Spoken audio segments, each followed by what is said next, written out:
देखिए, राहुल जी का अपना मत हो सकता है, लेकिन कांग्रेस और इंडिया गठबंधन ही है जो जनता को नुकसान पहुंचा रहा है और लगातार बात।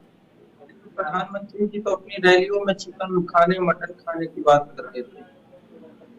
राहुल गांधी और इंडिया गठबंधन के सभी साथी युवाओं को रोजगार देने, अप्रेंटिस देने, महिलाओं को आधा आरक्षण देने, महिलाओं को 1 लाख रुपया महीने सालाना देने, इन सभी मुद्दों पे बात कर रहे हैं। मनरेगा मजदूरों को मिनिमम वेज 400 रुपए देने, किसानों को एमएसपी की गारंटी देने। मोदी जी ने कहा क्या? मोदी जी ने एक बार भी जिक्र किया कि महंगाई ज्यादा हो गई है? नहीं कहा। मोदी जी ने कहा कि बेरोजगारी बहुत ज्यादा हो गई है? नहीं कहा। तो मूल जो जनता के मुद्दे हैं उस पे तो मोदी जी और भाजपा के साथी कभी बोल ही नहीं रहे हैं। लेकिन योगेश जी, भारत में प्रेसिडेंशियल फॉर्म ऑफ डेमोक्रेसी नहीं है और हमेशा ही ये हमारे संविधान में इस चीज की व्यवस्था है कि जनता नेता चुनेगी और नेता अपना नेता ये तो चुनेगी। ये तो किताब है कि कांग्रेस कभी भी इस मत के लिए नहीं खड़ी थी और कांग्रेस के लिए तो हमारे सहयोगी दलों ने कहा भी कि आप घोषित कर दीजिए, हम कहते हैं, लेकिन कांग्रेस ने कहा कि नहीं। मल्लिकार्जुन खड़गे जी, हमारे राष्ट्रीय अध्यक्ष महोदय, ने कहा कि हम पहले चुनाव जीतेंगे, फिर हम सभी सहयोगी दल मिलके आपस में तय करेंगे कि नेता कौन होगा, प्रधानमंत्री कौन होगा। और यहाँ गैलेक्सी ऑफ लीडरशिप है। विपक्ष के सभी दलों में बहुताय लोग बहुत अनुभवी हैं और वो प्रधानमंत्री बनने के योग्य हैं। अब एनडीए की बात कर ली जाए, एनडीए में मोदी को हटा दिया था तो बाकी कोई है क्या? मतलब एनडीए के 43 दलों के गठबंधन में लगभग 25 से 30 दल तो ऐसे हैं जिनके पास न एक भी विधायक है, न एक भी सांसद है। तो क्या बात होगी? दूसरी बात हम कर रहे हैं कि प्रधानमंत्री जी अगर 10 साल सरकार में बैठे थे तो 10 साल में उनको ये बताना था कि हमने कितने लोगों को रोजगार दिया, कितनी महंगाई कम हुई, कितने लोगों की आर्थिक उन्नति हुई, और उन्होंने क्या किया। वो अचीवमेंट के नाम पे जीरो है। इस वजह से प्रधानमंत्री जी रैलियों में बात का बतंगड़ करते हैं, चिकन मटन खाने की बात करते हैं और जनता के मूल मुद्दों को भटकाते हैं। रही बात राहुल जी की, राहुल जी जो बात कह रहे हैं ना, मैं इससे इत्तेफाक नहीं रखता। राहुल जी, आपको नहीं पता है लेकिन कांग्रेस की अपनी आइडियोलॉजी है। कांग्रेस सबको साथ लेके चलने वाली पार्टी है। कांग्रेस ने कभी किसी जाति धर्म के बारे में कोई ऐसी टिप्पणी नहीं की। मैं बीच में डिस्टर्ब न कीजिए। और जो आप राम मंदिर की बात कर रहे हैं ना, उस राम मंदिर के उद्घाटन को इन्होंने आरएसएस और भाजपा का इवेंट बना दिया था और उसमें जाना कांग्रेस की बाध्यता नहीं है।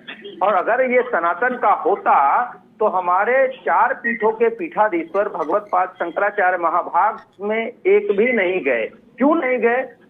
इसलिए नहीं गए कि वहां सनातन के मत के विपरीत काम हो रहा था। अपूर्ण मंदिर में प्राण प्रतिष्ठा हो रही थी और मोदी जी का ये अपना कार्यक्रम इसलिए बनाना था मोदी जी को, क्योंकि फोकस में फोटो में मोदी जी आए। इसके लिए तो उन्होंने मुरली मनोहर जोशी जी और आडवाणी जी को मना तक कर दिया कि आप लोग इस कार्यक्रम में ना आए। पहली बार ऐसा हुआ कि भारतीय जनता पार्टी के जो शिखर लोग थे, जो राम मंदिर आंदोलन में सबसे आगे थे, प्रणेता लोग थे, उनको मना कर दिया गया कि आप ना आए।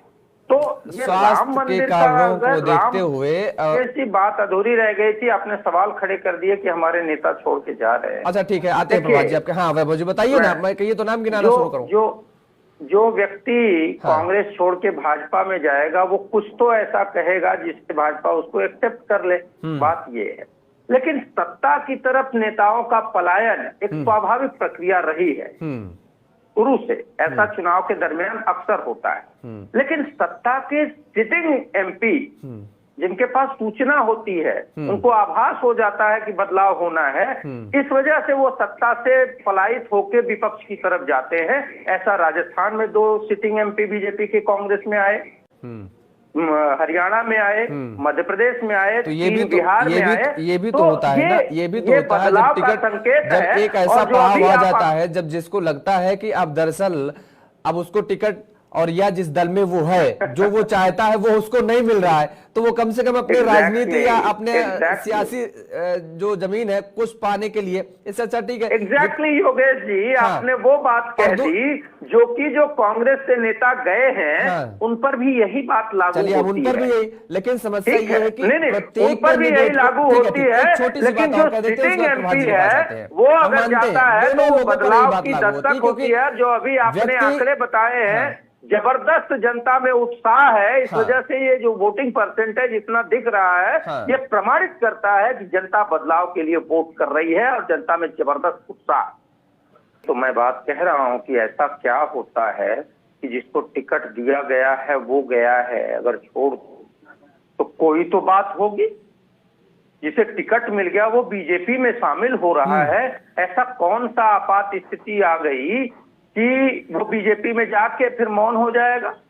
तो कोई दबाव होगा। तो जो एजेंसियों का दुरुपयोग है, ठीक है, वो प्रमाणित कर रही है। हम इसी बात को तो कह रहे हैं। एजेंसियों का नरेंद्र सिंह तोमर के बेटे का इतना बड़ा वीडियो वायरल हुआ, उसकी जांच तक नहीं होती है, और विपक्ष के नेताओं पे इस तरीके से ईडी मेहरबान होता है, सीबीआई इनकम टैक्स मेहरबान हो जाती है।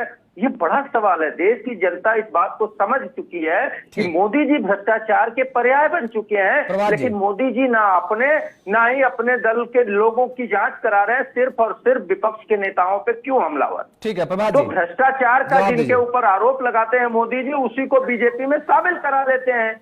आप इस बात को देखिए ना, जवाब ले लीजिए अगर ये बात वैभव जी।